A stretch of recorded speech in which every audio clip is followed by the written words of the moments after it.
Right then. So, welcome to another episode of Wheels and Wings so soon. Episode 2, Season 2. Yeah. Because we're just, taking it a little bit slower over Christmas now, and hopefully, going forward, taking it a little bit more steadier as well. So just a little bit more time to get in here and just chill out and do stuff. I'm planning to go into the workshop tomorrow. I was in there all day yesterday, but like today, I thought just have a day off, man. Yeah, you deserve it. Yeah, a little bit of a hangover as usual.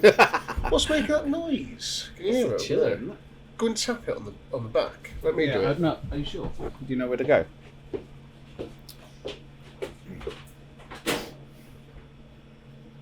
It's a little bit of loose cover.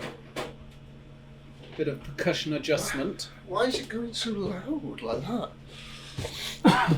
Sorry for any background noise that may occur during this episode, but one of the things I think I might have fixed the camera, but then I left the adapter for the microphones at home, so we're using this old technology now. Seems alright though, doesn't it? Seems to be working fine. So far, so good. But yes, if the audio quality isn't as good as usual, then let us know. If it's better than usual, then let us know as well. Hi, Julie. Who's Julie? My sister. Is she watching? Well, listening?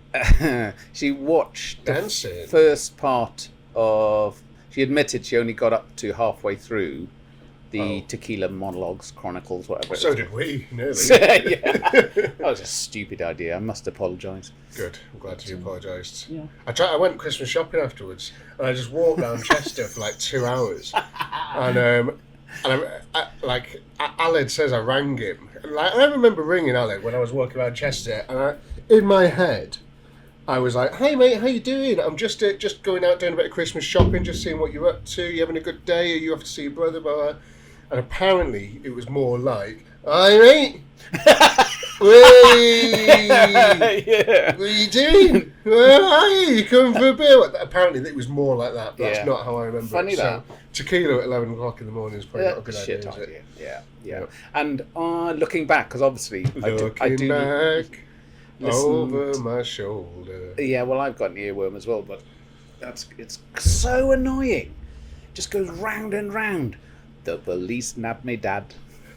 The police nabbed me, Dad. So you need to listen to it. That gets rid of them, doesn't it? Oh, yeah, okay. Apparently. But when I looked back... Yeah, what? You don't even sell that. So I would like to say... sorry to cut off what you were saying. No. But I would like to thank Jack, good friend of mine, that bought me... He got a case of Pabst Blue Ribbon for Christmas. Pabst Blue Ribbon is one of my favourite beers. It is just a lovely lager. It's American, isn't it? It is American, and I like American things. Yeah. And on top of this, you got me this Bass Pro Shops cap, which I'm sporting today. You must like it, because it's not your merch. I love it. I absolutely love it. I wanted to do caps like this for Tasty Classics, but I can't find this exact style. This is the exact style that I wanted. What, the netting? Yeah, just the colour scheme and stuff. It's difficult. They don't really have the ones that I want in the place where I get my merch done, so I need to look further afield. Right. One thinks. Well, so that American beer then, you normally start with a lemonade, so it's very similar, isn't it? Yeah, so thanks, Jack. Yeah. Really appreciate that. Midday on a Saturday beer. Good. It's about 1%, isn't it, or something? You could probably drink your own body weight in it and get slightly tipsy. Oh, I'd love to. It's 16 fluid ounces, whatever that is.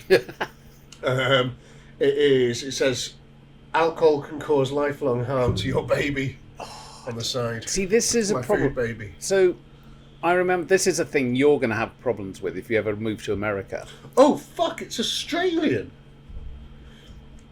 Sorry, I don't mean the beer's Australian, but this is an Australian can. So wherever he's bought it from, it's been to Australia. So it was imported from the USA to Australia and then to here. But, so as I was saying, before you rudely interrupted, was... I can't see what percentage it is. So. When you move to America, you're going to have a problem with going for a beer with your new American mates. Because you're going to go to a bar and you say, you fancy going for a beer? And they go, yeah, sure, that'd be great. I'll meet you at the bar. And you get there and you buy a beer each for you. Yeah. Both. You drink those. You talk about American things and trucks. Yeah. And do you want to try a little bit of that? He'll say, you want another one? And you'll go, yes, mate. So you'll buy another one. Yeah. And then you'll have 2 infeasibly weak Coors Lights or something. Yeah. And then he'd go, okay, buddy, good chat. And you'll go, what?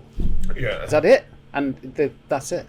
2 beers? Yeah, 2 weak beers. And it's like, went out for a beer with Ben the other night. It was great.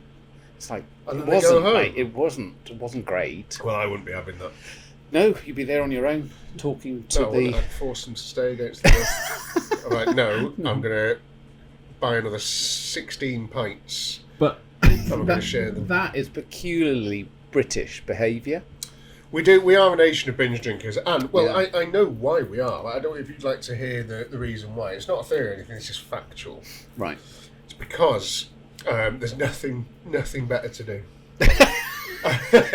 So there's no sun, there's no weather. Yeah. There's no sun. There's no interest in weather. It's not like we're going home battening down the hatches either, because it is just grey and miserable. It's not like we get any bad, storms or tornadoes or anything. And on the other side of it, it's never sunny and it's never warm. It's never nice. So you can't exactly just go out and do outside duties. So the only thing you can do, I've done the research to see if there's other things you could do, but there isn't. Yeah. You just stay inside and binge drink. And your theory ties in with the further north you go. Yeah. Like in this country, look at Scotland and their drinking habits. And if you go to Norway and further up, Finland, they all drink like... Is Iceland? Yeah. I remember a guy saying, he came... the Icelandic guy was in the officer's mess and he said, there's only 2 things to do in Iceland, fishing and fucking. And in the winter, there's no fishing. But... he left out drinking because, my God, they can drink. Yeah. And they don't mess around, do they? I've been to Iceland before, and there was the famous sort of Blue Lagoon. Oh, yeah. And Did you go in it? Oh, God, yeah, it was great. It was amazing. I loved it. And I got the... it was so cold outside. Yeah. It was like minus 12 or whatever outside. Yeah. But it was hot in the pool. But the amazing thing was, you go in, get your hair wet, come up, put your hair into a Mohican and it would freeze in shape. That is cool. And it'd go all white with frost. Like it. It was so good, but you were nice and warm. It was an amazing place. But where I was going with that was there was a bar in the middle of it. Just in the middle, and you had to swim to this bar and get fucked up. It was so good. Cool. They drink a lot they don't mess about, do they? Just drink like things like vodka. Yes. It's like just shots of, let's get the alcohol in quickly. Yeah. No messing. Yeah. But culturally, the RAF was very, very... like, somebody died, you drank yourself to death. If somebody did something really well, you just drank yourself to death. And it was always... I wondered where you got it from. That was a really good thing, let's go to the bar. That was a really bad thing, let's go to the bar. And it's just like, it was just ingrained. I remember... Do you reckon that's the same in other countries? Yeah, it was, actually. Wherever we went, there was a lot of... Even in America, the pilot side of it, there was a lot of drinking going on there. But I think that has changed for the better. It's not good, is it? Well, you're not supposed to be flying hungover. It's not good, that. But it's that like... if you're going to crash or if you're going to fall out of an airplane, don't you do more damage if you tense up?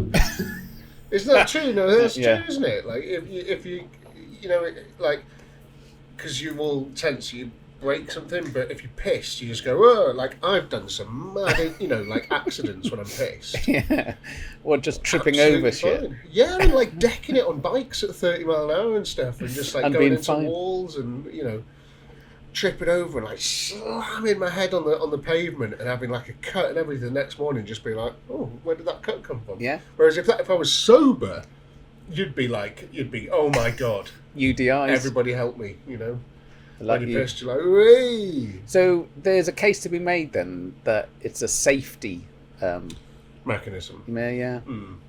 Yeah, so getting I to would say so. keeping a reasonable amount of alcohol in your blood is probably a good thing for you. Yeah, especially if you're a fall lorry over. driver.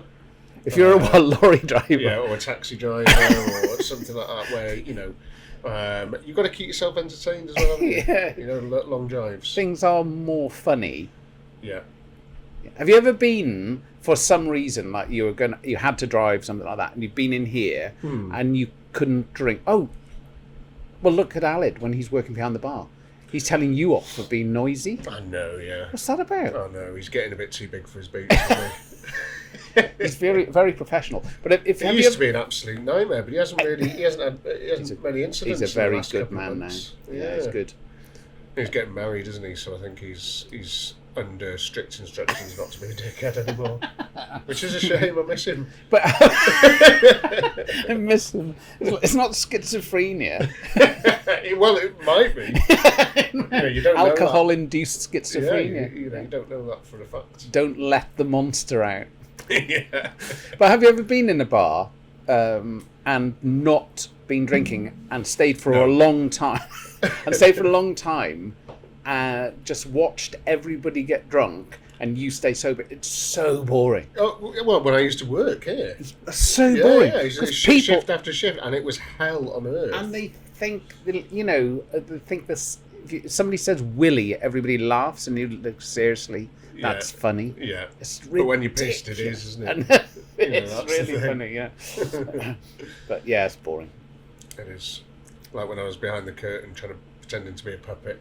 It doesn't make any sense. It was funny at the time. At the time, funny. But Alid, because he was sober, he was like, "Well, you're just a dickhead," and I was like, "Well, if I was a dickhead, why was everybody laughing?" And also, you can do things that you wouldn't normally do. I remember. So the officers' mess at RF Valley is 3-story. You start checking that blinking light. Always. 3 stories high. It really is like a tall building. Right. And I remember myself. 3 stories high isn't that tall. Pardon? 3 stories high isn't that tall. It's a long way to fall.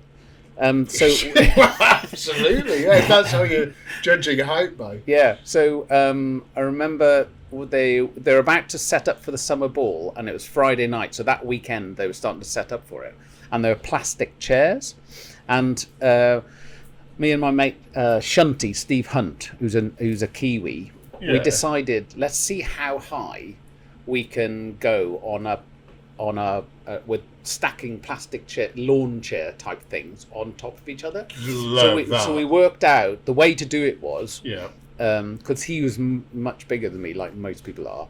I'd go up and you'd have 2 stacks of chairs. What you could do, you could stand on one, get the other one a bit higher, and then he'd throw chairs up. And then I remember getting up to the 1st story window of this guy called Russ Eatwell, who he was a Navy guy, ended up flying Sea Harriers, and just got up to his window, absolutely wankered. And there's a concrete patio outside the front of the officers' mess, and it was properly high, and these things were really wobbly. And Shunty was going, "Oh mate, no. Easy, it's wobbling. So I knock on Russ's window. He opens the window and he goes, "The fuck are you doing?" Just as smiling, just as the whole stack went backward. Luckily, missing the really wide patio, and me ended up like going onto the grass on the lawn. Luckily, but like, what a dick! What a dick! That's incredible. Yeah, but so the 3-story thing, I remember with lucky. If you'd Killer on the hard standing. Yeah, it would have been no more. But it would have been a good story for everybody. It would, wouldn't it? Yeah. Would they burn a piano for that? Definitely. Even though it was self-induced? It wasn't a flying injury, though, was it? No, not really. Well, kind of. Flying through the air. Amazing. What have you done when you're drunk that you wouldn't do when you're sober? Talk to women? Yeah. Yeah.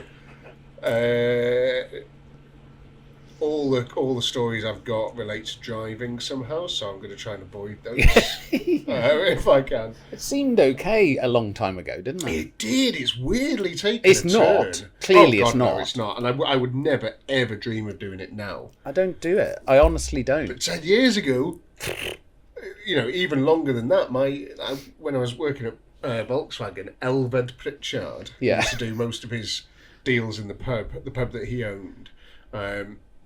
He would, well, he was the first one that told me about Five and Drive.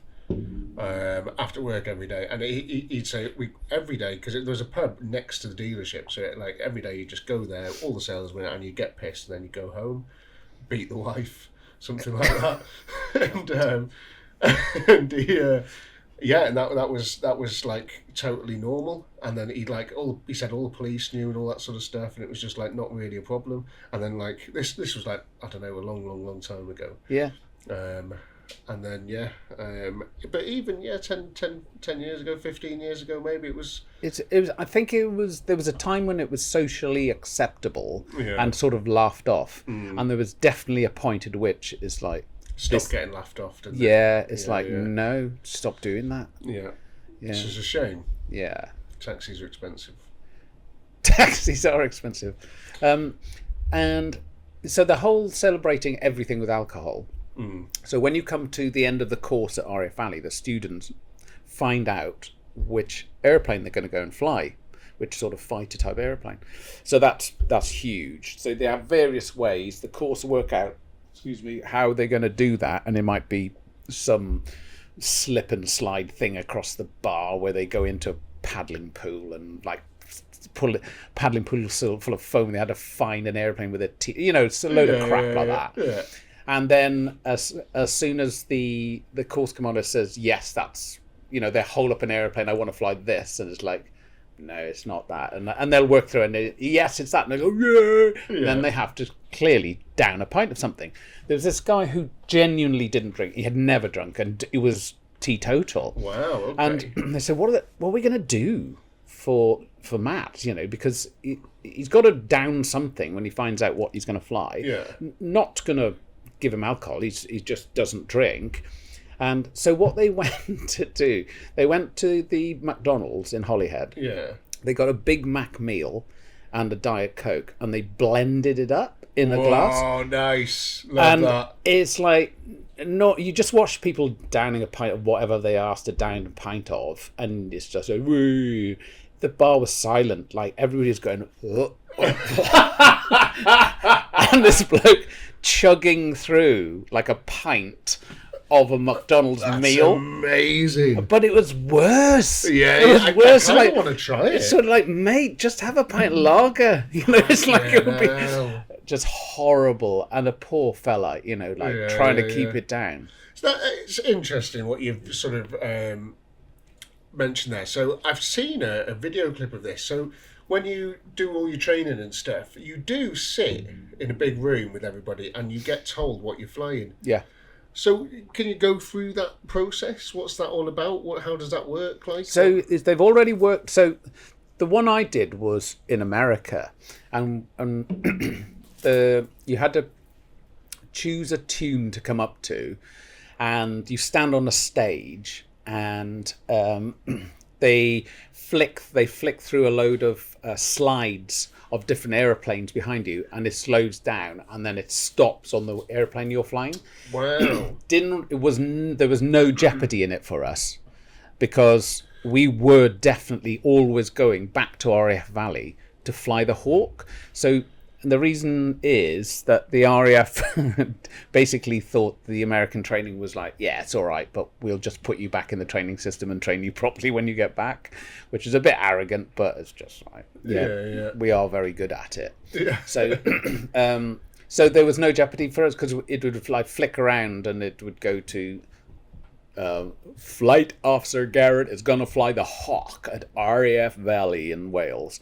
And so I went, yeah, I know, mate. But for the other people, so how many planes were there? Like, how come these people didn't know what they were going to get? I thought you'd be trained directly to fly what you were going to fly. No, so depending on how well you've done on the course at Shepherd Air Force Base, flying the T-37 and the T-38, and we've spoken about those, then they would say this guy is flying. So flying a single seat airplane is more difficult than flying one with somebody in the back, like they call it a WISONO, a weapon systems operator. If you've got somebody in there to do some of the systems, help you out. Obviously, if you're on your own, it's more difficult. So there's the whole single seat thing. So there's that. But so in the United States Air Force at the time, you could fly an F-15, F-16.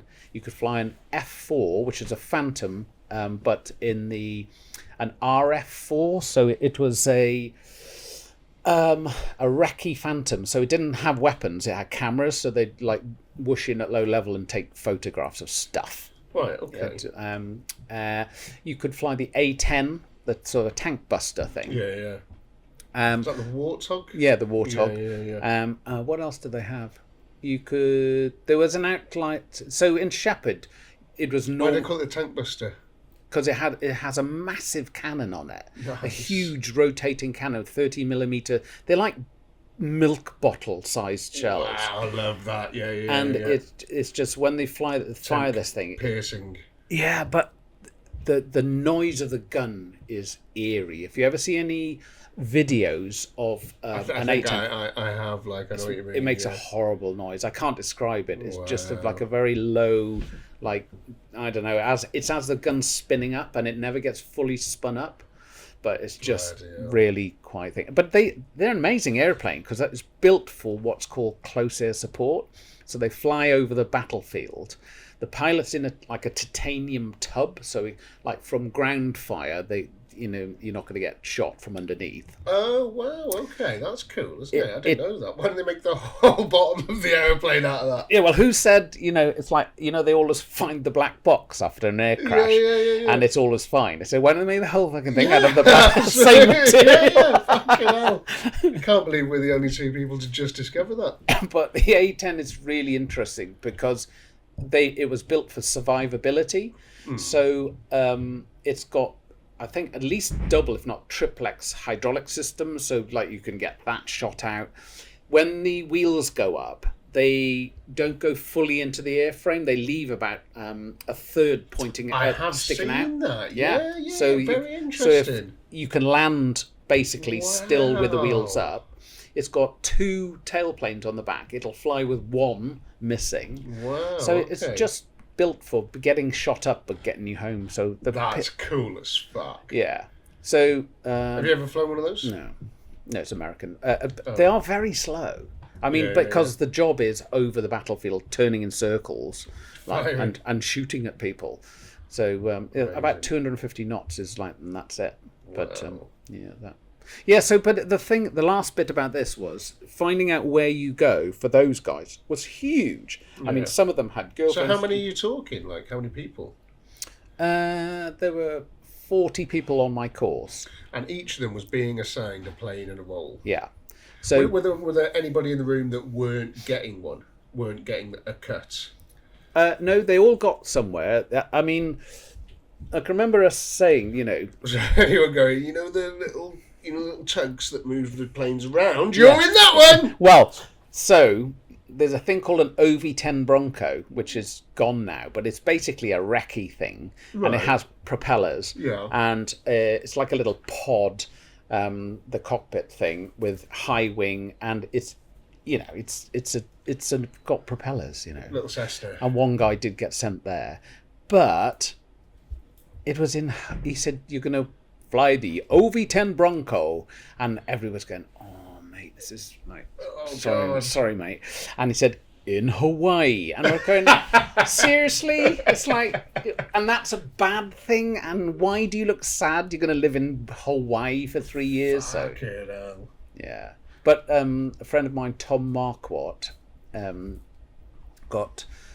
so he stood up and he said, "You're going to fly the F-15 in Okinawa, Japan." It's like, wow, amazing. I mean, the airplanes, just incredible. But when you're going back to Valley, boy. Yeah, sorry, but you're going back to Valley. But back to the homeland. Yeah, get your bags packed, will you? Yeah, so that's that. Is that's it?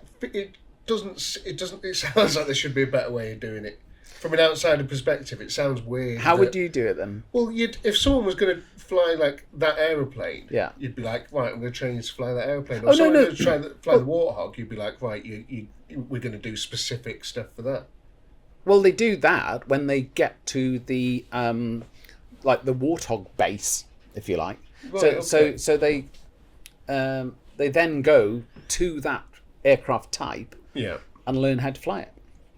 Okay. So that's a whole new course. Yeah. So what have you been doing for the 3 years before you get to this point? Like, is it 3 years or? yeah, probably at least. Just so every stage. So you start off. So if you take the RAF system, you start off with a little tiny Firefly, which it looks like a Cessna, but it's more powerful than that. It's more interesting than that, but not much. Little propeller airplane. And whilst you've already passed aptitude tests to say that you have the aptitude to be a pilot, there's a lot more to it than that. Some people just can't think when they're in the air. It's like somebody described it as having like a little button on the top of your head, and like and as soon as you put your helmet on, it like the buttons pressed. Yeah, and you can't like half your brain doesn't work, and so because you have to listen to what they're talking, you have a call sign. There's lots of radio noise going on. Air traffic talk to other airplanes, all this, and every now and again they'll say Victor 06, and it's like, oh, that's my call sign, so you have to answer. Well, but okay. so with students early on, it's like blah blah blah, Victor 06, and they're just going. It's like, what do I do next? Oh, I've got to turn the corner, and the instructor will go, they're talking to you. You need to answer. It's like so. It's called capacity. Yeah. Like so, some people have loads of capacity. So what they do is they start off in a slow aeroplane doing relatively simple things, and in very basic form, they keep doing more and more interesting things in a slow airplane.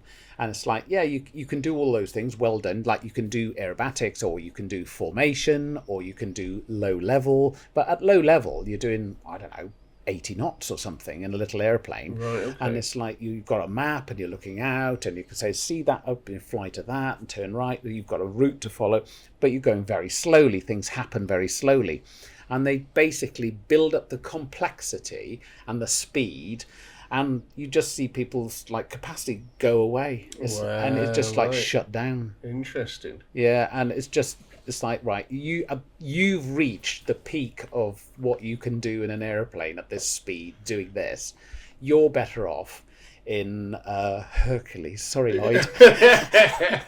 But you're in because it's a big airplane. It's you've got a captain and a co-pilot sitting next to each other. So you're going to start off as a co-pilot, and then you're going to end up hopefully as a captain and build up like that. Whereas the other people, they keep going, yeah, I can do that, yeah, I can do that, yeah, I can do that. And they just work their way through, and they go, yeah, you can do everything very quickly on your own. It's like, will you go and fly now it'd be the F-35 or the Typhoon.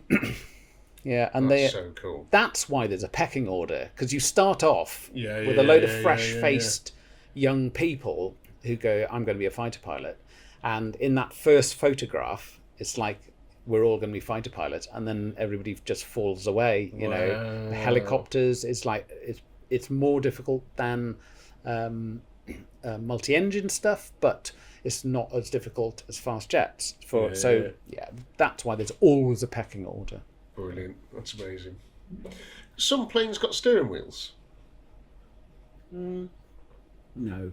I'm sure I saw old a video. Ones. There are some old ones. Yeah. They look like it was a video on Amelia Earhart's. Yes. It was a documentary on Amelia Earhart, and it just in the picture, it's like she had a fucking steering wheel. Mental. But it'll be attached to a control columm that's still, still does all the things, but it's just a wheel. So like left and right is moving the ailerons. Yeah. And then forward and back is like allowing you to pitch. Well, so, yeah. But it was definitely. That's mad. So you didn't need me to say that other bit then? No, You no, understand? I understand how playing works. Yeah, I know. When, I I told you, got it. when we get this, when you book this a simulator, Yeah. a simulator, I'm going to be able to fly it. It's not going to be a problem. I've played many, many hours of Grand Theft Auto. Do you know what? I no doubt you'll be able to. There's only one way to find out, isn't there? Yeah. So we're off to Tenby in 10 days, is it? Yeah. That's exciting. Yeah. Looking forward to that. I was wondering about trying to get hold of my friend Giles, who does all of the car restorations. Yeah, I remember you mentioning him.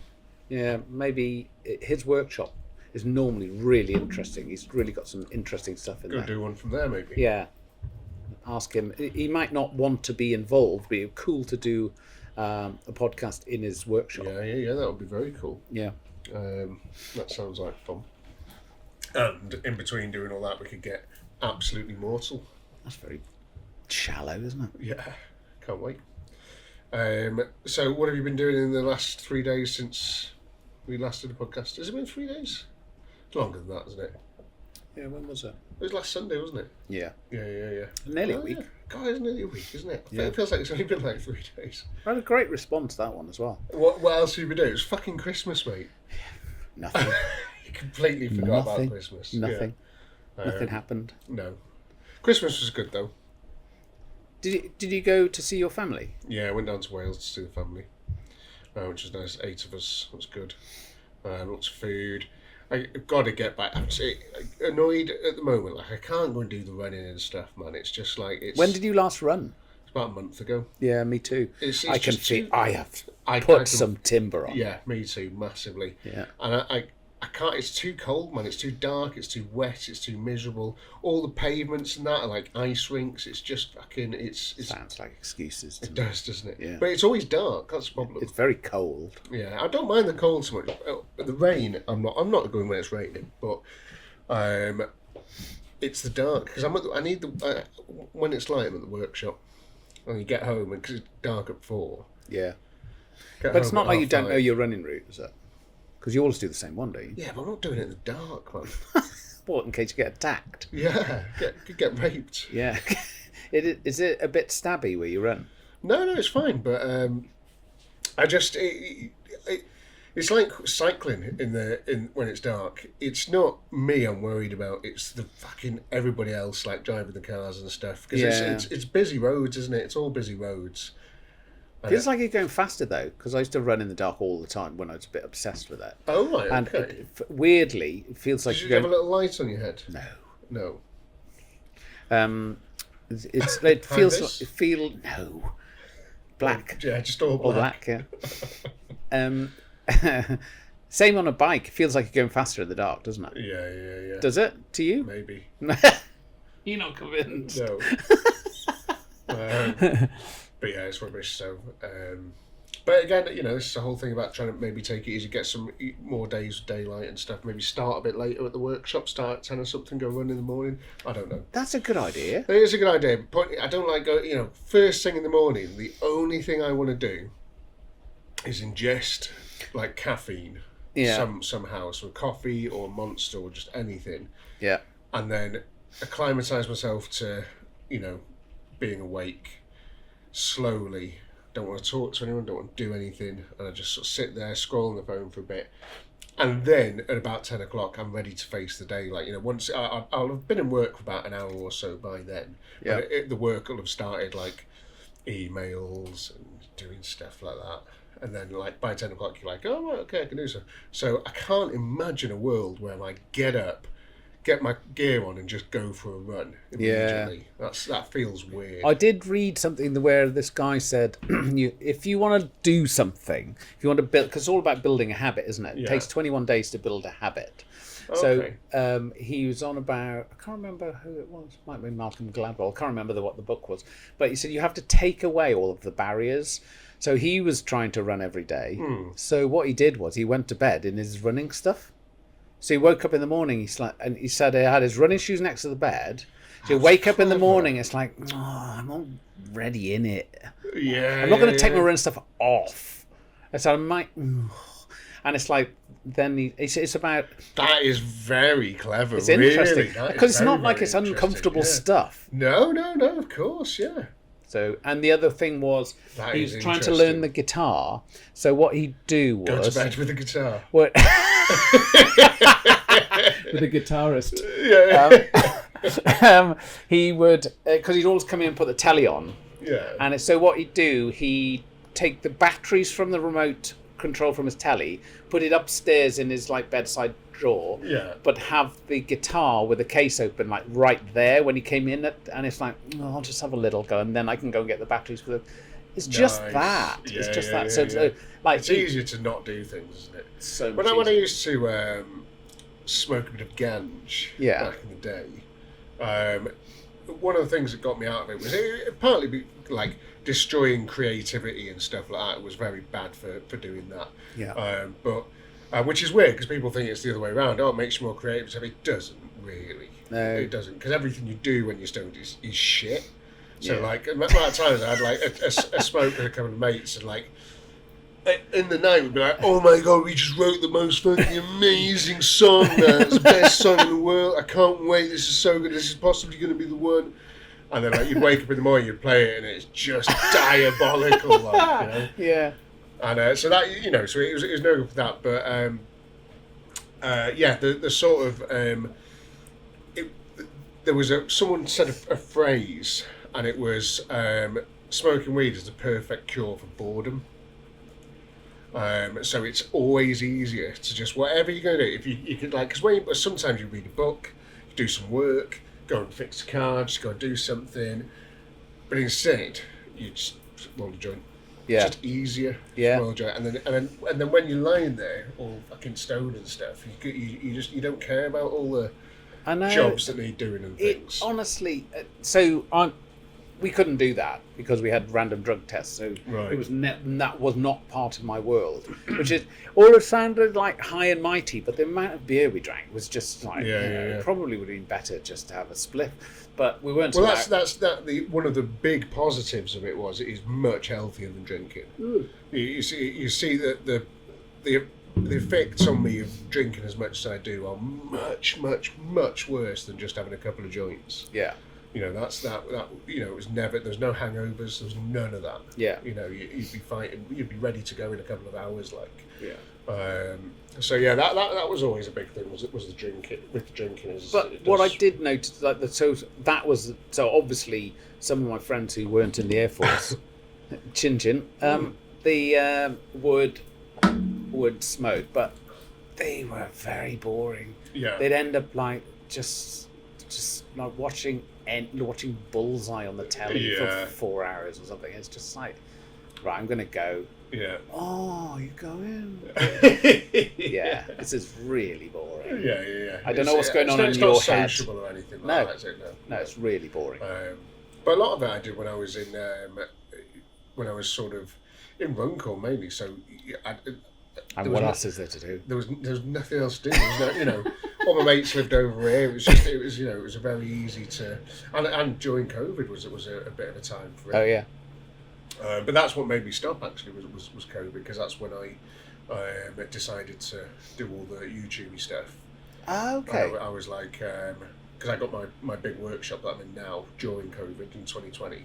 Yeah. I'd had another one on site since 2018, but I got the one that I'm in now on 2020. Oh, I didn't know that. Yeah, and then I was just like, right, seeing as everybody else is doing fuck all, because so one of the mad blessing with COVID, that the record shop, we had to close. We had to physically close. We were told to close, which was mental. And you know, and Rishi kept giving us 10 grand every now and then, like, just to stay closed. So I had nothing to do.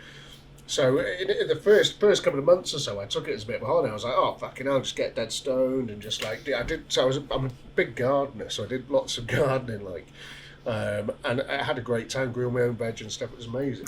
Grew all my own what? Veg? Veg, right. And I did And grow some my own tomato weed as well, plants. Yeah.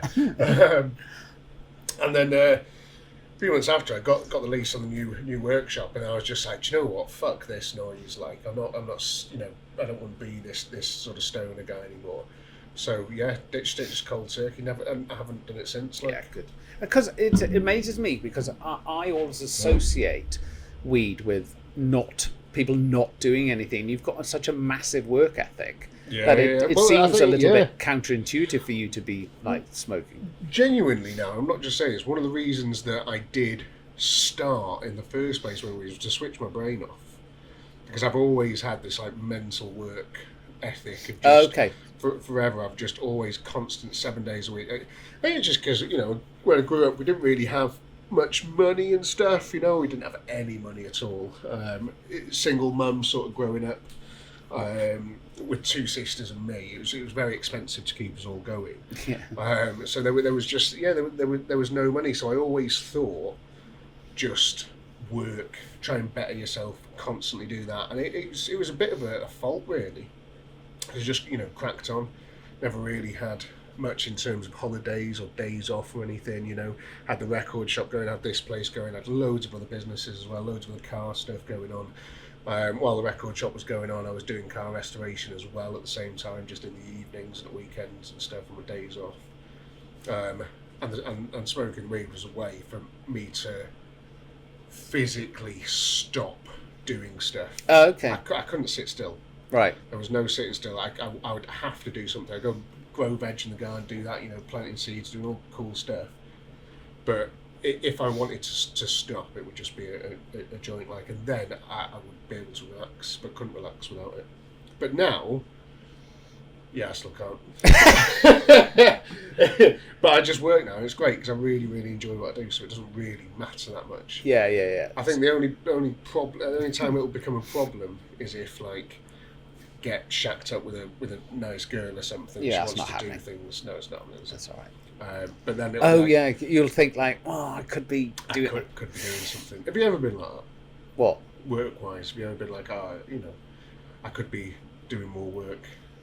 Well, it's different. Flying's different because that 30 years is like so training's very intense. But then once you get into the natural rhythm of being on a squadron or being the like I said, the maintenance test pilot, I mean, it comes at you. So I was always doing other stuff. So I was always into financial trading. I was always into other stuff. So I guess I was filling in the gaps because most of the guys didn't do other stuff. They just went home. It's like, oh, I'm not flying, so I can go home. Yeah. So, but I was always filling in the gaps. I've always had that. What else can I do? I've always had that. That's writing the books at the moment. I just love it. I really like it. So it's more the better. Doing this, we could not do this, couldn't we? It's of course. It's Saturday. We could just be in bed, looking Sat at home. Whatever, watching rugby. But as soon as like you said this morning, so should we do it? And yeah, love it. Yeah, absolutely, yeah. 'Cause I could do nothing for the rest of the day. Well, I won't. I'll do work first on the laptop. Yeah, which would be nice. And then don't mind it. It's all quite enjoy it. I just so I've got the two Texan boys, and then a 15-year-old, and he's pretty much the same. You can see it. So he's very, very dedicated to his rugby. Has he got any side hustles on the go, Topes? No, not at the moment. One of his mates, who's also 15, shout out to Ollie, he's amazing. So he buys football shirts from somewhere, vintage football shirts, and sells them on Vinted. And he's just makes a fortune. Nice. It's just amazing. It's isn't it interesting? Action. We're all very good at talking about stuff, but doing is a different thing. And it's incredible how many people will say, oh yeah, we could do this or we could do that. And so of course. It's the same with doing the podcast. I had a few friends that were talking about doing a podcast for years. I just never did it. I was just like, it can't be that day to get the gear and get started. So just did. But it's what was I going to say then? What was so when I was 15? Well, when I was a bit younger than that, I think 13, 14. I think I started. My first business ever was I got eBay had just come out. Right, eBay was just come out on the internet, dial-up. Well, I don't know. It probably was dial-up, but eBay was there, and I remember it was a gold mine if you could do stuff with it. And I remember being 13, 14 years old on the family computer, and I was looking at remote control cars. Because I used to be fascinated with remote control cars. I used to go racing with them and stuff. Oh, did you? Yeah. Real nerd. And loved them all. Tamiya stuff, HPI, real cool things. Kyosho. So I was scrolling eBay and looking at these things, and I saw quite a few listings for job lots of remote control car stuff that hobbyists had been collecting over years and then just decided to get rid of it all. And they were cheap, and it was just boxes and boxes of like 10 radio transmitters, 5 receivers, servos, gears, wheels, chassis, body shells, from all different stuff, all mixed together in big boxes. And I was saying to my uncle, one was selling for like 150 quid. I remember saying to him at the time, I was like, look, I know I'm only 13, this is going to sound a bit mental, but can you lend me 150 quid? Because I want to try this thing, Yeah. And he was just like, fair play to him. He was just like, it made me, really sort of work for it, but said, yeah, I'll lend you the money. So I bought this thing off eBay on an auction, got it, and I remember I would clean it all meticulously, make sure they all work, similar to like the car restoration stuff, and make a full kit. So you'd have one receiver, one transmitter, one battery pack, one charger, one body shell, one chassis, everything ready to go in a nice box, and I'd resell them just as and I bought loads of these job lots, and I had this almost like a Welsh dresser type thing that was for all the components. That's really good.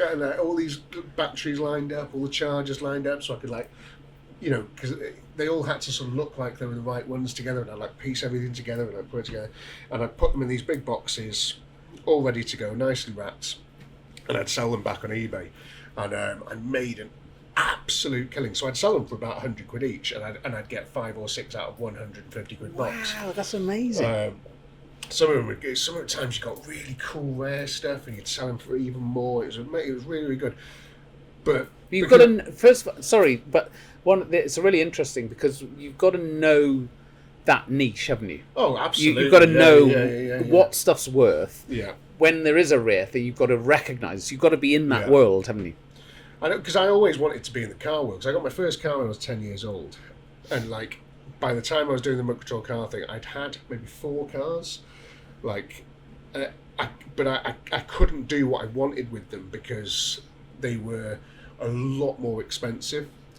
For anything, if I wanted to change a tyre, I couldn't afford that. Do you know what I mean? It was so, and putting petrol in them all the time and stuff. It was really, really expensive, and that's why I couldn't really do what I wanted to do with cars. But I could with remote control cars. It was very close to that. The mechanics of it all and stuff. Because I used to completely strip them down, completely rebuild them back up, and but the funny thing is that I'd had to post these things off. And my uncle, they made it sort of quite clear that, they're not getting involved with this. If I want to do it, they're not fucking working for me for free. So we had a bit of a walk to the bus stop. So I had a backpack on, and I'd have 2 of these massive boxes, and they're quite heavy, and I'd be fucking trudging to the bus. And I remember people just what the fuck? So all my mates have just got their fucking school backpacks and that, and they're just, all chatting around. I've just got these 2 massive boxes with post, address labels and stuff on them. And then, I'd get to school, I'd go and say to my form tutor, can I just leave these with you? And I'm going to go and, post them at lunchtime. And I was like, what the fuck? And I used to do it all the time. I'd get in front, get the boxes, lunchtime, go into the post. So I stand in the fucking queue for ages, send them off, brilliant. Check the parcel. And then I'd come back, and I used to withdraw all the money I had from PayPal, and I'd withdraw it from the cash point. I'd have it all in cash just because I fucking loved having the cash. That's so cool. I'd walk into school and I'd have 500-600 quid in cash in my pocket. It was fucking brilliant, absolutely brilliant. Yeah. And then started to get it. Because I always looked quite old. Started getting into selling cigs and that quite heavily, just because I had the cash to go in and buy this, multi packs and stuff. It was fucking great, really good. Entrepreneur. Yeah, absolutely, yeah. But that's what I mean, just the sort of the working side of things, Well, I think a lot of people want to make money, but try and do it without doing anything. doesn't normally work like that. You've got to put the hours in. You've got to graft. There's no way around that. No. And it doesn't matter what quick it way. is. People, so like... You see a lot of podcasters, don't you, talk about? And have you seen all the kickoff at the moment with the, like the Hawk Tour coin and all this sort of stuff? And yeah, I have. yeah, it's a real shame because it obviously, I know you're keen on like your Bitcoin and stuff, but all that kind of scammy stuff is going to really hurt that sort of Absolutely. The people's view of it. Because of all these scumbags, and you've got real, and that's real what big, they are. YouTubers and stuff, like real taking advantage of people. Yeah. Doing the whole pump and dump. I don't know what it's called. No, it's exactly that. So they hype a coin. We're talking about crypto here. So you'll have a coin, and it'll be worth like 2-5 cents or something like that. But they'll hype it up to $1.50 or $2.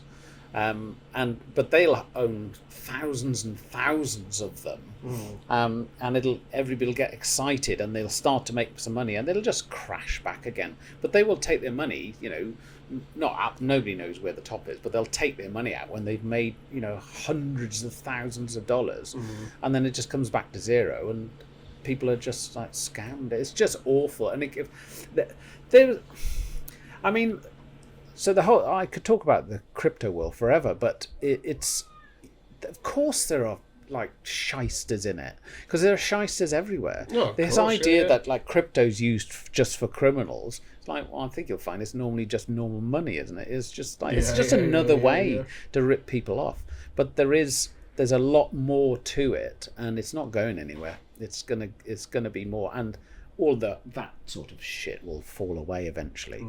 But one thing that I think might happen is if the scam, YouTube type influencer thing, if that happens enough times and legal sort of repercussions are called for a lot, I think it will give governments some ammo to try and stop cryptocurrency.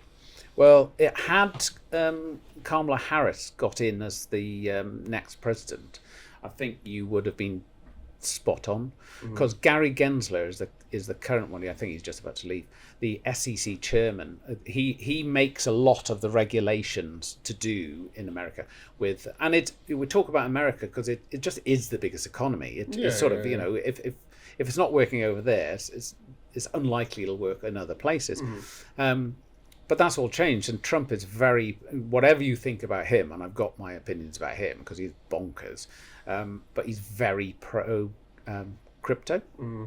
So all of those regulatory problems are going to go away, and it's going to flourish. I think next year you'll see it was going to anyway, because the technology is such that eventually over time, the idea of blockchain and sort of something being written in a ledger, which all blockchain is, but it's done obviously digitally. You write it in a ledger and nobody can change it. So just that as an idea, stuff like land registry, people owning things, there will not be any disputes about stuff like that in the future, because they'll say who owns this piece of land, and you can show, and it's non-fungible, as in it can't be changed. It's like, well, I own it because it says it there, and that's the beginning, the middle, and the end of it. Right. That stuff like that written on blockchains in 10, 20 years' time will be normal. It'll just be, that's how it is.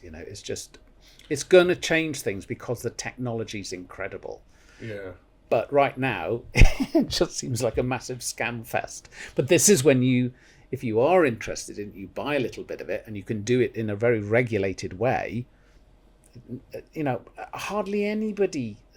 I have. It's very naive of people, I think, to think that anything called like a Hawk Tour coin is going to be worth anything in the future, or is going to do it. It's going to have any place in normal society. And it's not just that. It was started off with that Dogecoin and stuff like that. Just if you think anything like that is going to be good, then it's not. No. It's just and more fool you if you did get fucking scammed by some shitbag influencer. Yeah, You know? no, you're right. But it's not. It's going to be around for a while. Yeah, probably. Yeah. Back to cars. Got some topics. Oh, have you?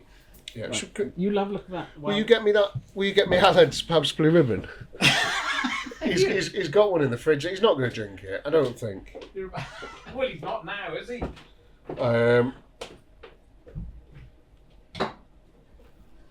No, he's not. No, I was just going to ring him then live on the podcast. Yeah, go on. No, because he might say something that'll incriminate me.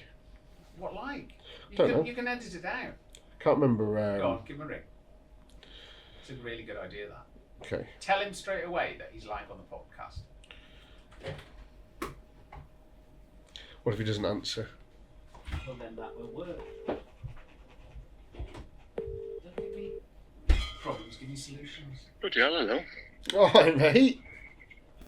Hello. Sorry, you're live on the podcast. Hi, Alan. Oh, good grief. Hello, Wynne. I was just going to ask you, can I have your can of Pabst Blue Ribbon? There's two there, though, no? Yeah, I've already had one. No, you can't have it, because that's mine from Jack. Fuck's sake. Thought we were mates. I know, I tried one, Jack on me, so don't touch it. Right, okay, Wynn's putting it back in the fridge. You get me some else then? Say again, sorry. Right, no, sorry, he's getting me some else. Right, that was all I wanted to ask anyway. No worries. Yeah, no, I forgot you're doing a potty. But yeah, give us a ring in a bit. Alright, mate, I'll see you in a bit. I'll see you in a bit, Charles. Bye. Bye. That's tight, wasn't it? Right, that's him off my fucking Christmas card list, isn't it? No, we were talking about it last night. I think that's the third time I've asked him if I can have it now. What you get? Is that pints? What are you having? I've got one. Oh, nice. Okay. Is that not what you want? Do you want some lemonade? Might as well. No, might as well just Remember- crack on in it. Who are those? Remember when, like, people used to ask for a lager top? Yeah. A Was that- bit of lemonade on the top. What's that about? They didn't really like the taste of it, did they? No. It's like the is it Train Spotting? What was the where he goes can I have a lager and lime? Don't do fucking cocktails. Right then. So I wanted to talk briefly about, or not too briefly, depending, on a bit of a Stellantis update.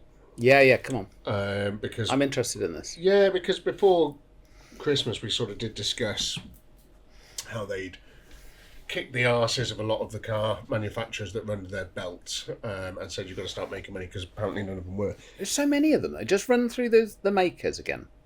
Oh, fucking hell, right. So, Vauxhall, Citroen, Peugeot, Jeep, Dodge, Fiat, Alfa Romeo, and a couple of others. Probably that I forgot. That's a lot, isn't it? That's It a is lot. It's all of the shit ones as well, isn't it? Yeah, Which is isn't funny. it? Yeah. But yeah, so anyway, the thing I want to sort of focus in on a little bit is the closure of the Luton plant. Okay. So, and it's just it's very, very strange that because I looked into it and I sort of saw what they were citing as reasons for closing it. So if you don't know what's going on, I don't. So has it already closed? no. Okay. So they're trying to do like the employees are trying to take action at the moment to stop it closing, Okay. Which is good. And there's apparently 1,100 of them are going to lose their jobs, which is a lot. Bollocks, isn't it? I hate that. Yeah. So the interesting thing is that the plant itself apparently is profitable. As in it's it is covering itself, it's making money and all that sort of stuff. But what they're trying to do is to do less as a business, really, to make more money, which is kind of interesting. It can be a thing. Sometimes you can be a busy fool. You just was it profits, sanity, turnovers, vanity. Yeah. So they I can see sort of where they're going with that, and it's people have said, oh, it's a Brexit thing and stuff. It's nothing to do with that because there's plants in Europe that are closing. Volkswagen in Germany one of the biggest manufacturers in the world in the next sort of, I don't know, however long, I think by another 5 years, they're going to be closing one of their massive plants and again losing a shitload more than 1,100 jobs, and reducing what they're putting out. And so Stellantis is just, unfortunately, probably because they've got less money behind them than Volkswagen. I think, I don't really know that, but I'd imagine if you own in Fiats and that. Huge. Yeah. So the Porsche family sort of own Volkswagen, or majority sort of share of them and stuff, and they're sort of the ones that are saying like you've got to scale back if we're going to survive, which is mad. Yeah. Hearing Volkswagen talk about survival. Yeah. Volkswagen are the only car manufacturer in the world. They're the most stable. Like I've always sort of, I worked for them for years and I saw so many of the car manufacturers doing mental shit, and Volkswagen was the only one that was like chilled out, and it just never the only sort of mad thing that it did was that Dieselgate thing, and it wasn't even that much of a thing. It was vastly sort of pointy fingered at Volkswagen when the majority of manufacturers were doing what they were doing, which was something to do with emissions. But anyway, so the Stellantis and the Luton plant closing. The main reason they've cited is Chinese cars. Yeah. So we touched on this, didn't we? Yeah, we're fucked. Like. Yeah. So we're absolutely fucked, and again, there's so many. There's a few other reasons they're citing. The other reasons were, demand is less apparently than it was. There's not as much demand for cars in general apparently. Right. Which again I kind of find a little bit hard to believe. As people want cars, don't they? But what I think might be the case is that younger people don't have as much money. Yeah. So, and old people are dying and they're not buying new cars, because they don't need one anymore. And the young people are going, well, I can't really afford a Touareg, or something like that. So, we'll sort of steady on with what we're buying. We'll just buy a used Golf or something, And I think that is playing a big part. But also stuff like there's stock. What companies are holding in stock is a real bad. At the moment, they're in a really bad place with it, and it's something that we've never sort of seen before. I've never seen before in my lifetime, but it might have happened before. Where during COVID, the microchip thing, they couldn't make enough cars, so they sold all of their stock. Right, so there used to be fields and fields of brand new Volkswagens waiting to go. I'm just using Volkswagen as an example here. Yeah. Every car manufacturer is the same. Corby or somewhere. There's like a holding pen for cars somewhere in the north. Possibly, yeah. Grimsby's there's a lot in Grimsby because that's the main sort of shipping port for them. So Grimsby's a huge holding place for Volkswagen, and probably other manufacturers. So anyway. The stock shrank, and they got into this business model of factory orders. Now, factory orders. So if I sold 10 cars, one of them maybe would be a factory order, right? What's that mean? That they want specific specifications? So but so specific that we either couldn't change a car halfway through production, or there was just none of that car available. Or the allocation was all gone, or just something like that. We couldn't physically, so you had to wait your 3 months. So a combination of trim and colour and wheels or whatever. Exactly. And I want air conditioning. I want laser guided cruise control, and I want a sunroof. I want. Yeah. So we never factory orders just never really because nobody really liked that. There was the odd person that was wanted a different interior, whatever. But it was so uncommon for us to actually do physical factory orders because it was just too long. People don't want to wait 3 months for a car. Yeah. So Most of the cars we would sell would either be stock or we'd be able to change. We'd be able so say if the customer did want laser-guided cruise control, halfway through the build process, you can add that. Okay. So if we had cars that we'd ordered 3 months ago, Yeah. well, I might be able to say to the customer, yeah, we've got one here, it's in build now, build week 38, we can get that for you, and we can have the cruise control added onto it. Oh, great, okay, so they're getting it in 4 or 5 weeks, fine. And then the microchip thing happened. Everybody sold their stock, so people were coming into shows, so I did this exact same thing. And if you watch the Tasty Classic stuff, did mention getting a Defender at one point, and that did go away.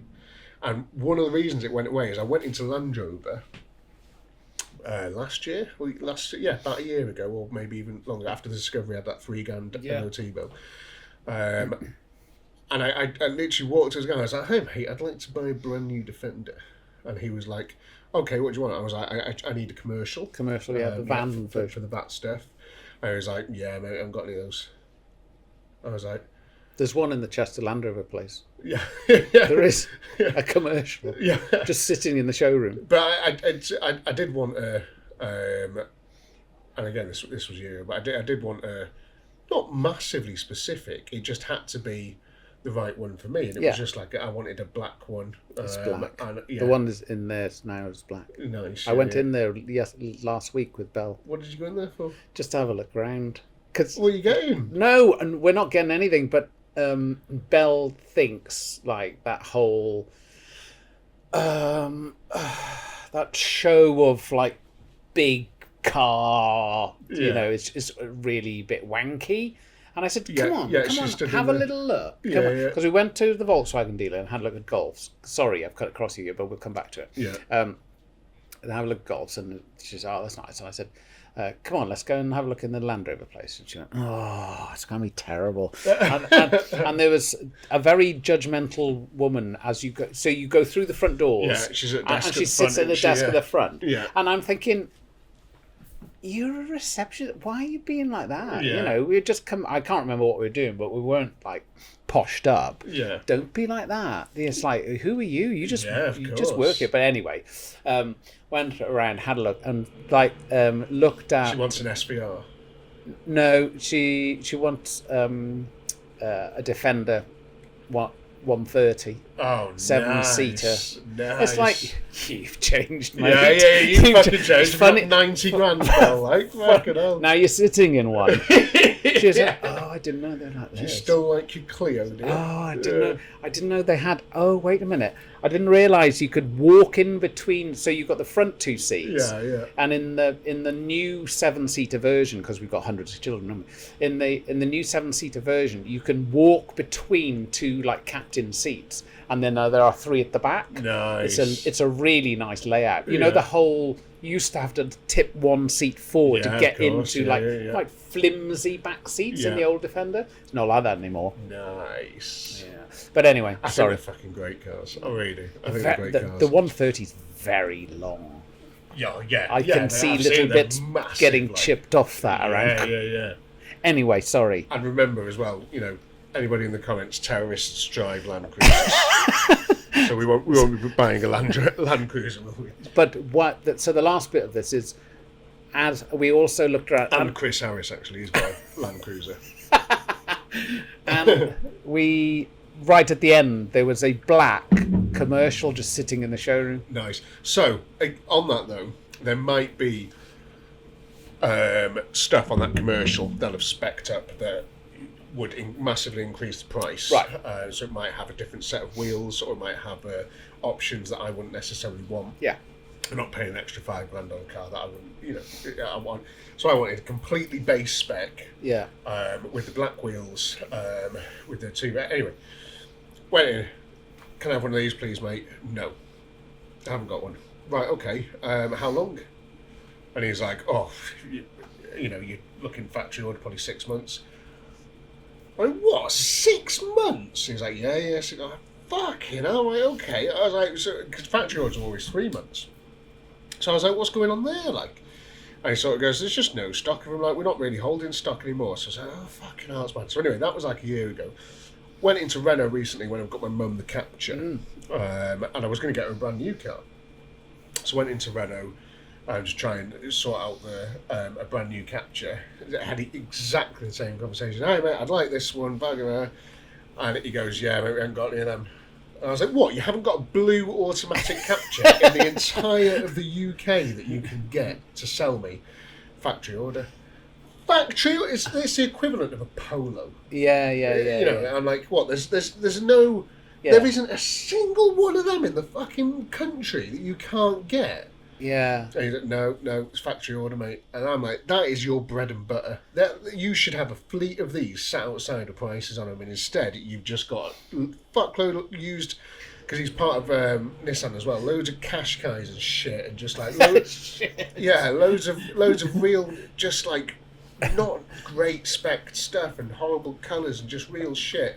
All second hand, pre-reg stuff as well. He's just like, well, I don't want pre-reg because the APR jumps from, you know, whatever it was to whatever it is, you know, because it becomes second hand, and you know, it's just all this bullshit. So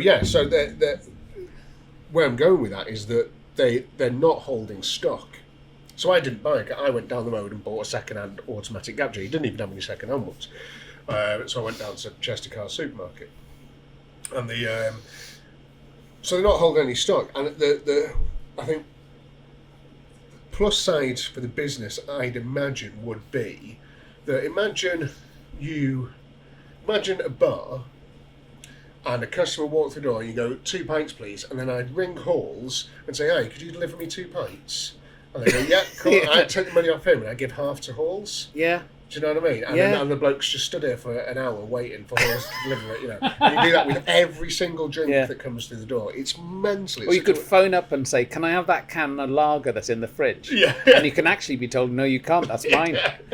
Don't like getting told no. I'm in a bathroom.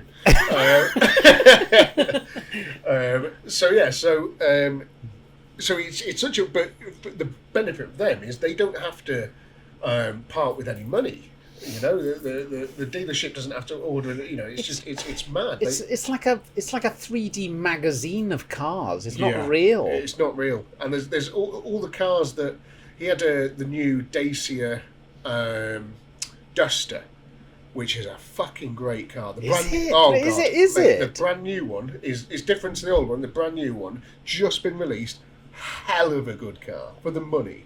It's the same price as a Capture, and it's this huge 4x4.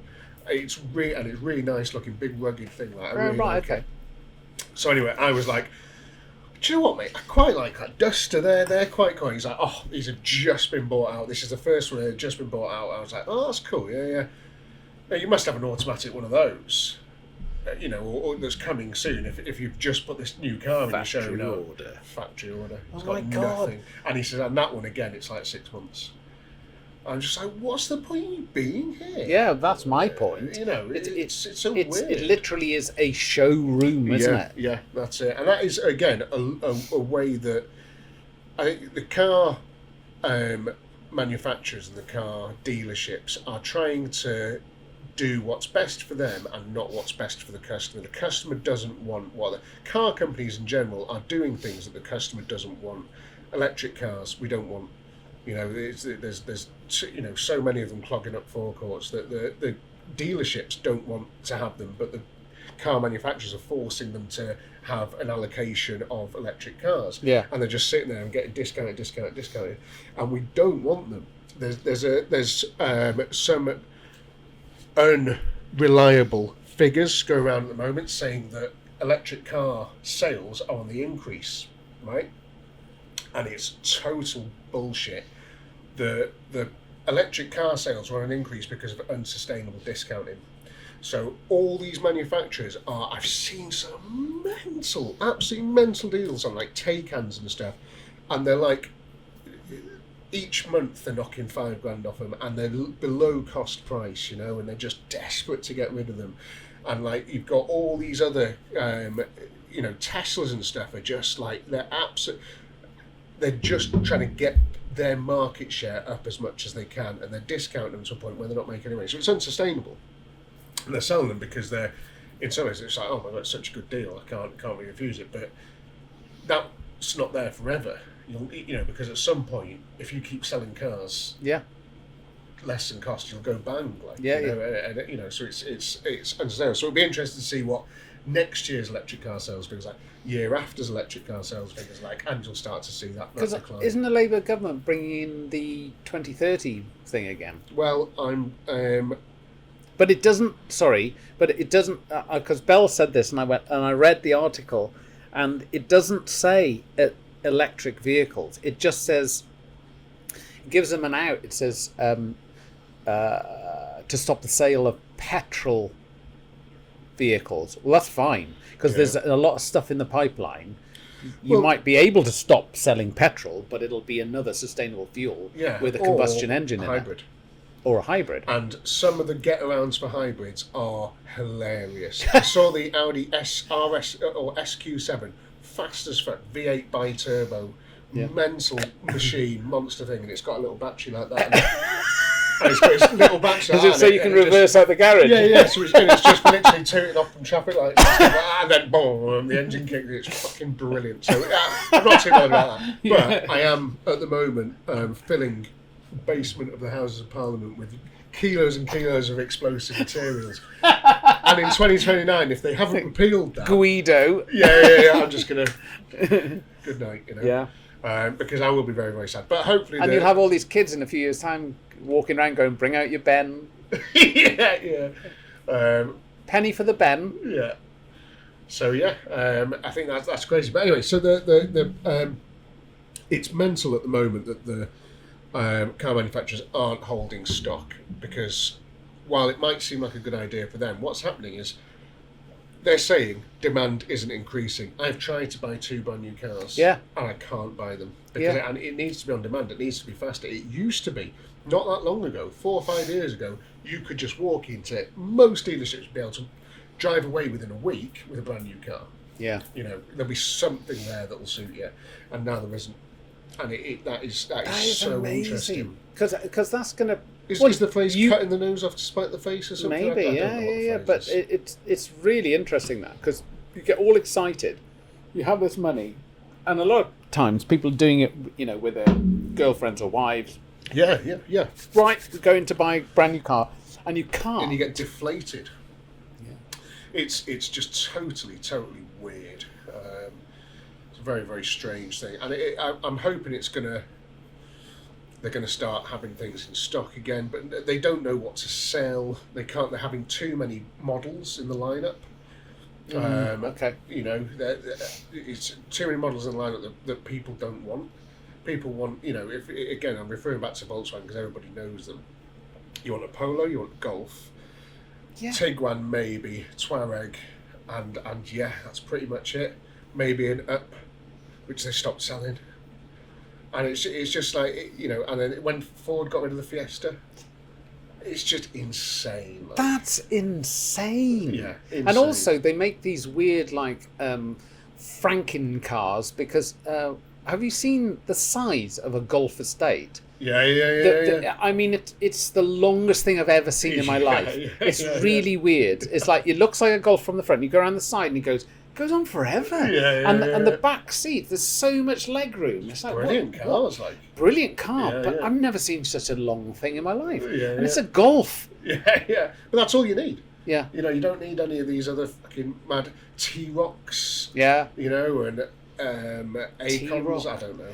And soft top T-Rocks. Yeah. Like, stop insane. it. Like, what are you doing? And they're like, oh, we're not making any money. It's like, well, fucking knock it off then with your daft cars. Daft cars. You know, the Scirocco was a push when they bought that. I remember when they bought that, we were all at the time going, who's this car for?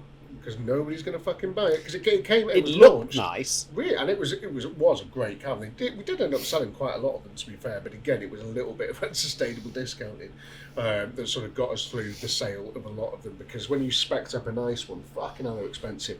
And there's no target market. The target market was just sort of estate agents. Yeah, you know, that sort of thing. And it was just like, it was a bit odd.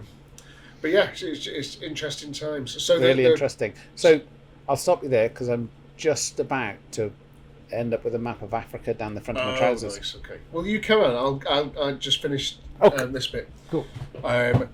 So the. Well, I didn't clap. Yeah.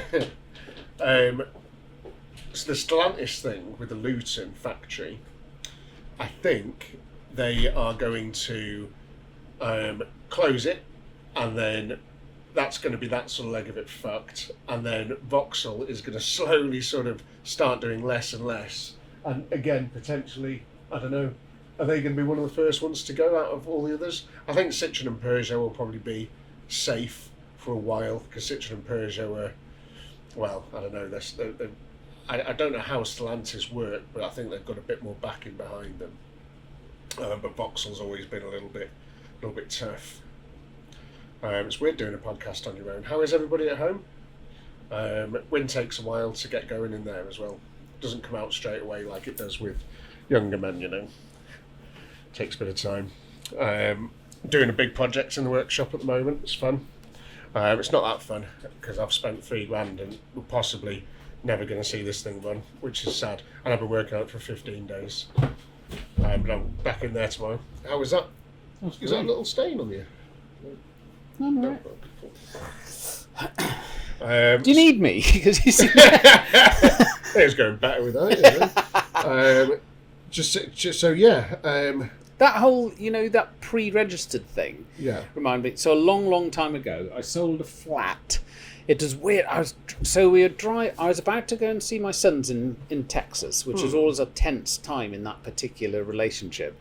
Oh. And we had a Mitsubishi 4x4, an Animal. Remember that? L200. Yeah. But it like the. Can you? So Animal's the like. It was like a little thing they did for a while. Yeah, it was the sort of trim level. But it was the proper like boxy like 4x4 thing. Yeah. 'Cause not the L200. It's a pickup truck. No. That's what I was saying. So what Mitsubishi would it have been then? So Outlander maybe? Pajero? I don't think they did a Pajero Animal. No, it wasn't a Pajero. Is this in the UK? Yeah.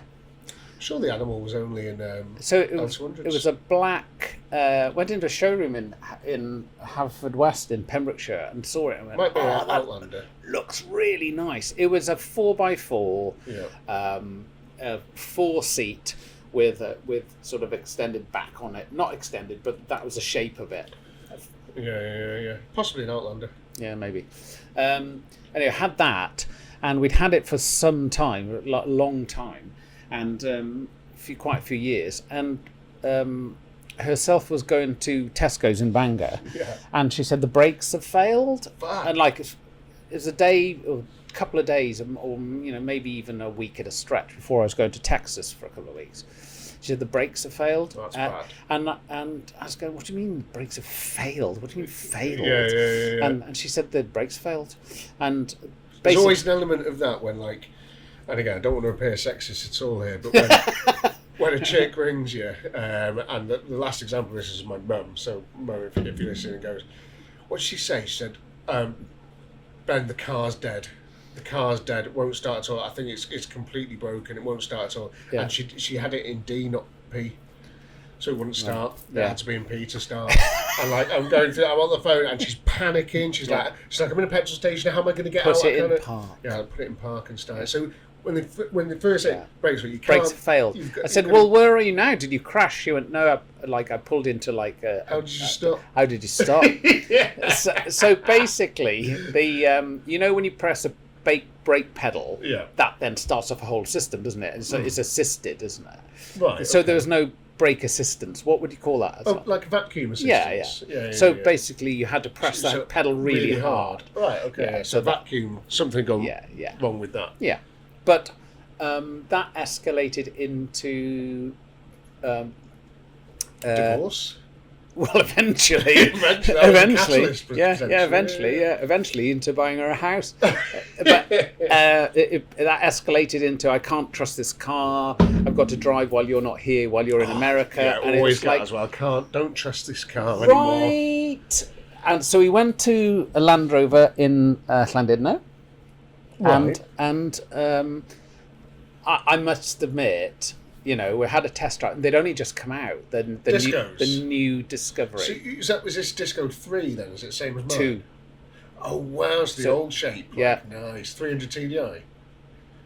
No. It was so 3 was the first boxy one, was it? Yeah, same as Yeah, mine. it's a 3. Yeah, it's 3. So it would have been so they just 2005 onwards. Or yeah. 2004 Well, that onwards. was 2006. Yeah, nice, perfect. So silver S. Gorgeous cars. It should have gone for an SE, but Yeah, it you went should for an have S. definitely, yeah. I got an XS. Okay. Bobby basic, like Yeah. It's got fuck all. It's cloth seats, plastic steering wheel. Yeah. So, Cloth horrendous. seats. I had, but it was brand new, Nice car, though. brand new, and Yeah. and went for a test drive, and I 7 went, seats. oh, and that what an engine! Yeah, 2.7 litre TDV6 from a Citroen. Such a good engine, Yeah, though. yeah. It was PSA engine. Fucking brilliant. really good. I like the noise it made. It made fantastic noise. Yeah. Whoosh. But a lot of people slag those engine off because they have like, oh, your crank's going to snap on it. It's like, is it fuck? There's tens of thousands of these things on the road and about 5 cranks. Well, didn't have snapped. Jaguar put one in? Jaguar had even loads of stuff. Well, yeah. they put a turbo on it and put it in a sporty car, didn't they? Well, they already had a turbo on it. Oh, okay. Yeah. I didn't have a turbo on mine. Of course it did. I don't think that diesel had a. It had a massive fucking turbo on it, guaranteed. I don't think it was a turbo. It definitely was. It definitely was. So Don't make me question 2006 myself. Land Rover Discovery. They're all Diesel. turbocharged. Okay. Wow. It's not like That's the TD bit in the TDV6. Turbo diesel. Yeah. Okay. Diesel what a dick. V6. None. Non-turbo. They definitely didn't because it just wouldn't work. Diesels are slow as fuck.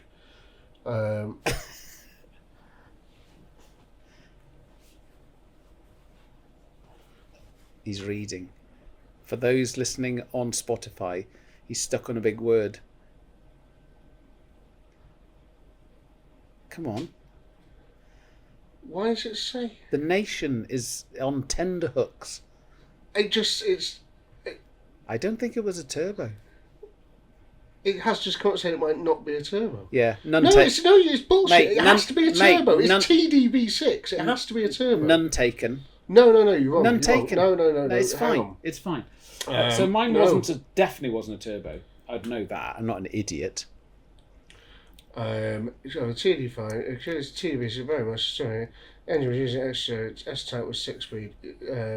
Part of the fuel. It was for Ford Duratorque family. It was made compatible. I think it's still PSA engine. Replaced the 2.7 litre turbochargers. Yeah, mine wasn't. Right. So good. Just It was- I'm pretty sure every single one of them is a turbocharged diesel because they don't really make diesels that aren't turbocharged since the 90s. okay. All diesels are turbocharged nowadays. Really. Finished. If Mine you know wasn't. any different in the comments, it fucking was. If mine is, yours is. I've had problems with my turbo, so yeah, I've seen my turbo. I've seen it in the engine bay. I've fucking looked at it with my own 2 eyes. Well, you know more about that than me. But the point is, so it ended up because of this domestic scenario, and I had just sold a flat, but this is not what I was intending to do with the money. Went to Llandudno, She bought it cash, bought it outright. outright. Fucking hell, you do all right for yourself, don't you? No, I just sold a flat Right, okay. In Pembrokeshire, which I shouldn't have done. Anyway, yeah, which is never a good idea. So you take something out of property, which is a Appreciating growing, asset, appreciating asset, Put it put into into a a brand new Land Rover. car. Yeah, that after 3 years is going to fucking combust. I mean, I did keep it till 2013. So this whole conversation was about pre-registration. Oh, okay. So right at the end of its life, the suspension went. It was a lottery. You start it and it might rise up at the front. Right, It yeah. might rise up at the back. Sometimes we even got both, which is nice. Or we could be like driving along on the bump stops, Yeah, bouncing. Yeah, like I was like about to sell somebody some drugs, Yeah, it was yeah. lowered. I tore a muscle here in my back in a BMW F11 520D Touring 5 Series. The Tourings had airbag suspension at the back. Oh, yeah? And again, that failed. Yeah. On its bump stops, and I had to get it home. And I remember driving it home, and it was bouncing so furiously that it tore a muscle in my back. Yeah, it was uncomfortable. Yeah, very. So I thought, oh no, it's fine because it's in warranty. Phoned them up and I said, I bought this car, gave them a date, can't remember, 2006, and they said it's out of warranty. I said it's not. It's definitely not. I can show you the purchase order. I said just go and check again. Out of warranty. So the warranty started when they registered it. So you bought a pre-reg? Pre-reg. Wow. You didn't know? I didn't know. That's very naughty. Very, very, So very naughty. the warranty was gone, but like it had been sitting on the Ford court for like 4 months or something. Wow. Very, very sketchy. That is. So it would have had a plate on it. Did it have a number plate on So it? I went back to them and it had a plate on it. So that's how if you walk in, if you buy a brand new car, it shouldn't have a number plate on it. But sometimes they pre-reg and don't put the number plates on. Okay. So then you can't tell either. But I went back and There'll be some slick salesmen who will just like. Well, this is blag what- your So head I with went back and science. said, right, you lot, here's the sketch. You've ripped me off. And he said, we certainly didn't. And they went back through the paperwork. Yeah. And it said, we gave you $3,000 off this car because it was pre-registered. I went, that was not how you worded it. But anyway, I just thought I'd sort of talked my way into a good deal. Yeah, But I of hadn't. course, yeah. It was pre-reg. Yeah. They're So fucking sneaky bastards, you know. I know. Real sneaky. That's one of the reasons, again, multitude of reasons, but one of the reasons I got out of it is because it was more about winning and losing. A lot of the time, instead of trying to sell someone a nice car Yeah. with a fair deal. And Yeah, it was yeah. always like discounts and stuff. Well, it became a bit of a competition between all the salesmen. I was just like, this is bullshit. I fucking Yeah. hate it. That's very interesting, the pre-reg thing. I remember we, in Volkswagen, we had, we used to make a killing off pre-reg cars. We would, because if you got back end money on a car and front end money on a car, so profit. So if you're a dealership, you're Right. a privately owned dealership. All dealerships are privately owned. Okay. And then you're buying your stock from Volkswagen. Okay. So a Polo will probably cost Volkswagen maybe $4,000 to make, which is mad, isn't it? So Ben and Wynne Cars sets up a sales show Yeah. room in So I was Llandudno. yeah, told. I'm I don't know. It's been ages now, so I must be able to say it. But Bentley Continental apparently costs them like $25,000 to make. what? Apparently. Apparently, So- allegedly. For the materials and the components manufactured, Okay. the money is in R&D. So Right. that's where they Yes. have to make the profit because of the Yeah. R&D. So if you split the R&D budget to the car, Yeah. to each individual car, it costs a lot more. But the physical aspect of nuts and bolts, and tyres and engines, like $25,000. Wow. Crazy. Yeah. But anyway, it's not really relevant because there's a lot of other costs we've going on, but it is just interesting. Polo's probably less than $4,000, I'd imagine. What were we going to say? So Ben and Wynne Cars in the profit. Llandudno in North Wales. We have a shed, Yeah. and we want to be a Volkswagen dealership. Yeah. So do you just say we want to be a Volkswagen Yeah, dealership? so I'm not sure exactly how that bit works. I think you've got to essentially pay a shitload of money. Like a and franchise. Yeah, and you've Yeah. got to show that you've got a lot of money, because so you can buy stock and you can maintain a dealership and stuff, because they don't always make money and things, you know. Yeah. And then you've got to be able to do that, and you've got to be able to. So Volkswagen were so keen on standards. Standards were you'd get mystery shoppers, you'd get all this type of stuff. But German, aren't they? Yeah, we one of the hardest for standards. So where you have a wall of the little strips where all your colours are, and you can see. What? They don't even really do that anymore. But there used to be a wall where if you wanted to see what colour your car was going to be, a factory order Oh, yeah. they'd be there all Yes. on the wall. They had to all be in a specific order. Oh, did And, they? like, all this mad shit, like it was all crazy and like. Anyway, so you buy a car from Volkswagen and you'd have front end margin and back end margin. Front end margin is your guaranteed profit on that car. So you would buy it for Volkswagen, and I'm just going to use simple numbers, for 10,000. Yeah. And you would sell it for 12,500. So you'd have £2,500 across the front of that car, front end margin. Probably a little bit less on a Polo, really, but in fact, it was a lot less on a Polo. It's probably only about £1,000 margin on a Polo. So we'll change those numbers because we're going to talk about Polos. So 11 grand. Yeah. You're selling it for, and you paid like 10 grand, 9,800 for it. So Yeah. and then a customer would come in and say, I want a deal on this car, and you go, fucking hell, well, I can't really. But say if the Polo was a bit, you've got fucking loads of them, you want to do a sale, say you're at the end of the month and you need to hit your target, you're like, fucking hell, well, okay. The customer's like, no, I want to give you 9.5 grand. You're like, no fucking chance, no way, because that It's less than you paid it's for less it. than we pay for it. No way, not at all. And would people say that? They'd actually come in God, with yeah, a all the time, crazy figure. Yeah, all the time, and you'd be like, no way, no. But I love this. This is really interesting to me. it's this is one bit was quite. I did enjoy it. The manager would have said that morning, "Don't let anybody walk," and you'd be like, right, okay. So this customer would come in and go, I'll give you 9.5 grand. I've got 9.5 grand. Or what was usually the case was that it was a part exchange problem.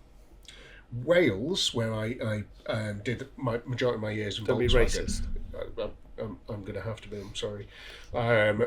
They are mad keen on part exchange price, and they're the only people in the world. It's the weirdest thing. It's an insult to How them. much will you give me for this? Yeah. How much is mine worth? They don't care.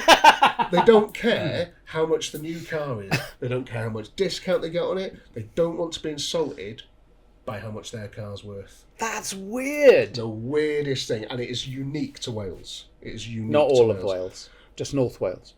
Well, yeah, I don't know. I can't answer for South Wales, Don't but be North like that. Wales, Don't- it was that like would never happen in Tenby. yeah, it was the farmers usually. They're fucking hell, and all that sort of big agricultural sort of. How much you going to give me for mine now? What's mine worth?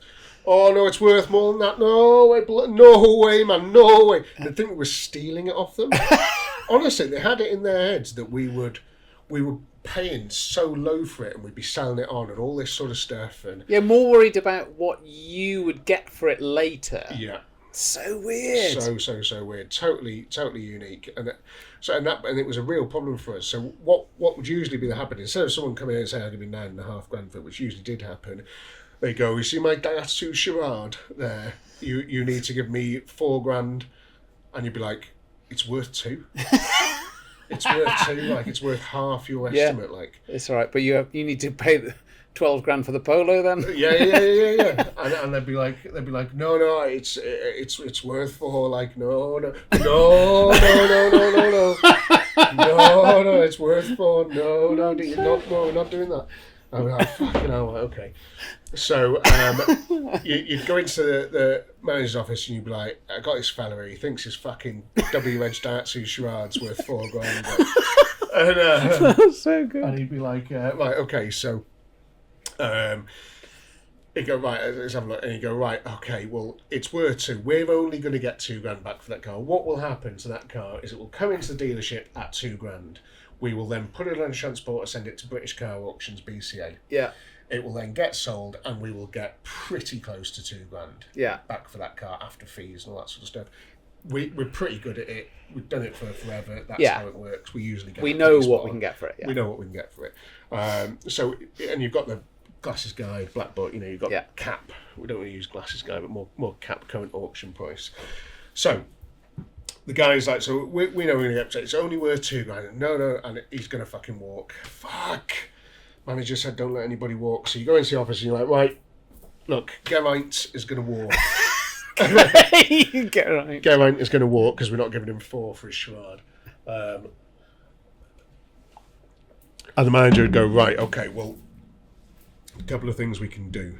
So with the Polo, we've got 1,200 quid up front profit.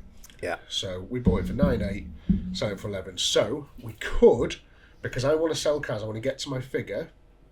I want to get, not me, the dealership wants to get to its, quota target. Yeah.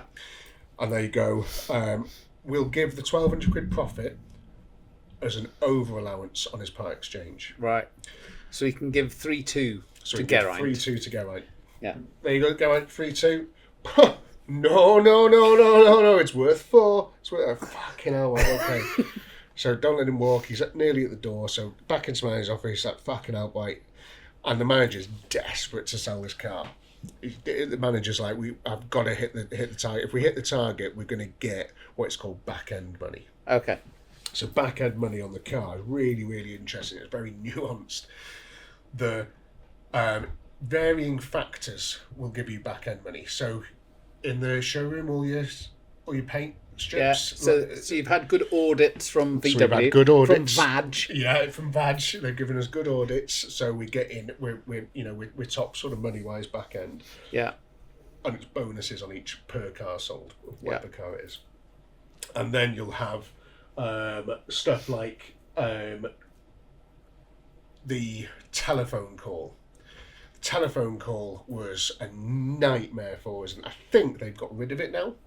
But it was a huge problem because it was so open to something going wrong that was beyond our control that it would be a nightmare. But the phone call was essentially Volkswagen would ring the customer about 3 days after they'd picked up their brand new car, and they would ask a series of questions to customers. TripAdvisor. Yeah, and the customer would have to give an exact response. And if the customer didn't give the exact response, then we wouldn't get our full marks. What a nightmare. And the work we had to drill into each customer. You're going to get a phone call, and they're going to say to you, out of 5 stars, how many stars would you rate the dealership? This was just one of the questions as an example. And we said to them, you have to say 5 stars. If you say 4, maybe 5, we're not getting the money. If I'm going to do you this deal now, and you get another 800 quid on your charade, you need to say 5 stars. Like, you have to do this. So we would get our back end money on that car. But Garratt could go home and go, fucking hell, it was pissing it down. It was pissing it. It was raining all day when I was there, like fucking 3 stars. And so it was total bullshit, and it happened all the time. Or you'd get someone who didn't really understand why they were being called. And they'd give lower marks because they were being harassed by Volkswagen. Yeah. Because if they couldn't get through to them, they keep trying. It was a mental system. So I think they got rid of that now. And there'd be lots of other stuff to get your back end money. So that's how it worked. Your back end money was just like accumulation. from Volkswagen. Yeah. What is it? The Volkswagen Audi group. Yeah. Yeah. So you'd that sort of that money would be small or big depending on how well you did in all the various things.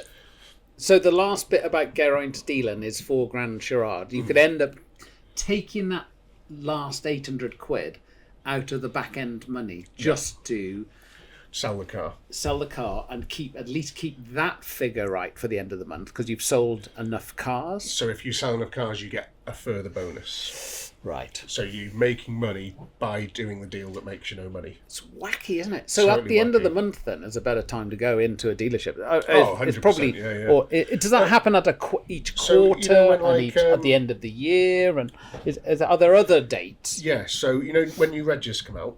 Yeah. So March and September. If you go in on the month before, Yeah. and you don't care about a new reg, Yeah. they'd be happy to get you into that, into their sales figures for that quarter or that half of the year.